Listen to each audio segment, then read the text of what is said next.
From snack bars and shakes to bagels and yogurts, high-protein products are everywhere. We were only talking about it with Rob, weren't we, just a few weeks ago, about the influx of these things and how important they are.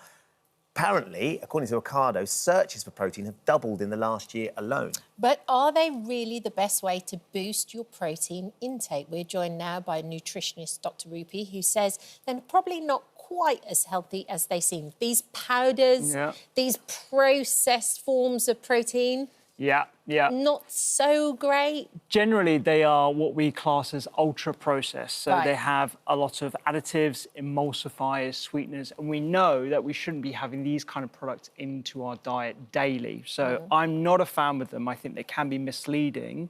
And some of them, I think, can just be an outright scam. And I'll give you an example. So a lot of meal replacements that you'll find in supermarkets that you probably have come across before will proudly say they've got 20 grams of protein or your multivitamins. I'm going to show you exactly how those are made. So you start off with the additives, emulsifiers, and the flavourings to make it, palatable. I add a simple, cheap protein powder. So this is just pennies.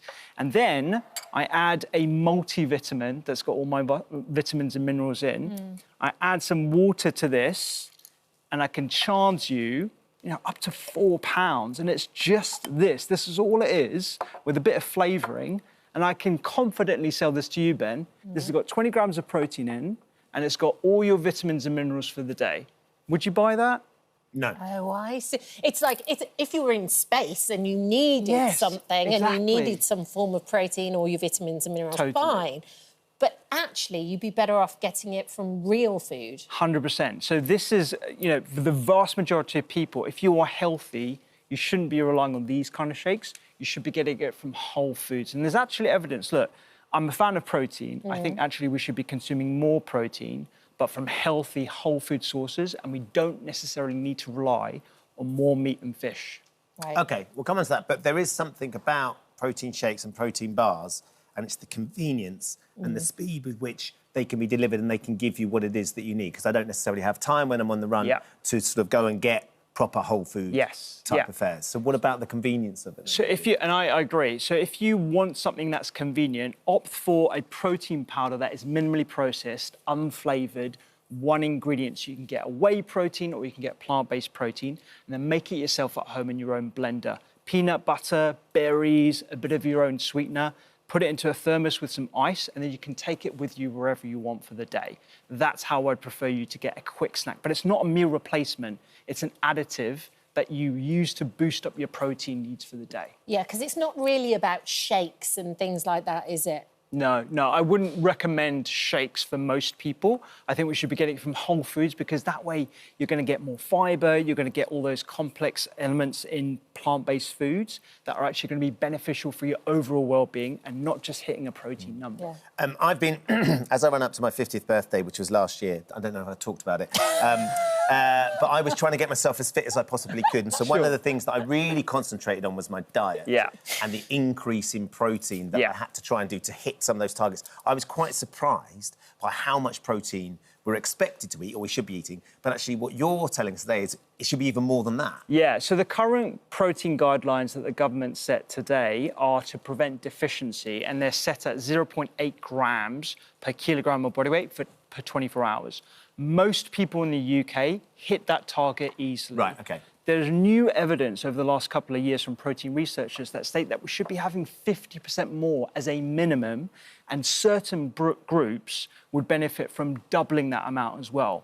If you're pregnant or breastfeeding, if you're postmenopausal, if you exercise regularly, and if you're over the age of 50, we need more protein in our diet to thrive.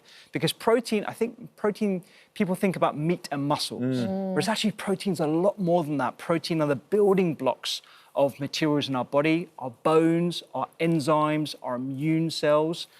Only 25% of the protein you eat goes to your muscles. The vast majority of your protein goes to all those other elements of your physiology. I didn't know that, 25%? Yeah. Not And what about protein for breakfast? Because for quite a few people, that's quite an easy way of getting it in at the beginning of the day. Then you can go on with the rest of your day and do everything else afterwards. I'm a big fan of protein at breakfast. The reason why is because, A, our breakfasts tend to be low in protein, cereals, croissants, and what happens is you can eat loads but still feel hungry. And the reason why is because your body has a set point where it recognises that it's had enough protein. If you don't hit that amount that you need, your hunger signals are still going. And that's why we crave so much food. And 25% of our calories in the UK come from snacking. And I believe it's because we don't get enough protein throughout the day. And breakfast is an ideal time to get it in. So one of the things we were talking about with Rob a couple of weeks ago was the idea of you get protein cereals now. You get cereals like your standard cereals, and they'll go, it's protein Weetabix, or it's protein this. And there's also some specifically designed protein cereals as well, some that I've tried as well. What do you make of those? It's basically exactly the same as a cereal and then me blending some of this powder into it. It's not the whole food protein-based elements that you want. So my breakfast, for example, is Greek yogurt with some peanut butter in it, some berries, some mixed nuts. That way you're getting 20 to 25 grams of protein in at breakfast and you don't really have to think about it. It's not really something that's out the ordinary. And you can also utilise some of the ingredients that we've got here as well. We've got edamame beans. These are actually really high in protein, about 10 grams every 100 grams. So you can throw this into your stir fry. You can add it to stews and casseroles. If you're struggling to get protein on the go, like a protein bar, for example, you can have a handful of peanuts, some dried raisins and a bit of dark chocolate. That will give you about 10 grams of protein. That's a lovely high-protein snack. And it's whole food. You've got the benefits of those fatty acids and the peanuts. You've got extra fibre. This is going to support your gut. Because what we want is healthy high protein, not just high protein. Sure. Right. And what about the tuna and the halloumi there as well? So if you're a fan of sandwiches, like a lot of people like their meal deals, those are generally quite low in protein as well.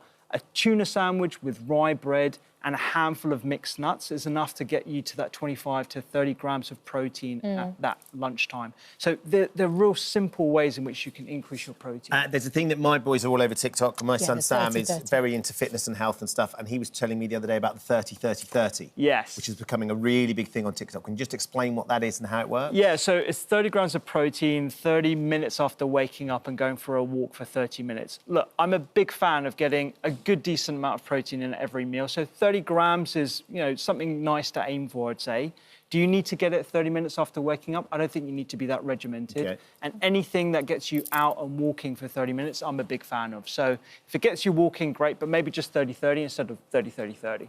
And what about, then, give us some ideas of some... I mean, you've got this beautiful book, which we've been panning through, which looks absolutely wonderful. Both Kat and I are going to fight over this. But to give us, can you give us some examples of some really good, healthy, high-protein meals that people can make that aren't going to be confusing or complicated? Yeah. So we've got a graphic coming up, and it will show you what a high-protein day looks like. Right. So, you know, for the breakfast, like I said, it's that granola with the Greek yogurt with some mixed nuts. Sandwich for lunch with some handful of mixed nuts there. And dinner could just be salmon, lentils, a bit of tahini, some tomatoes in a stew. This is what high protein looks like. It doesn't have to be all chicken breast, which is a common sort of fitness-focused way of thinking about protein.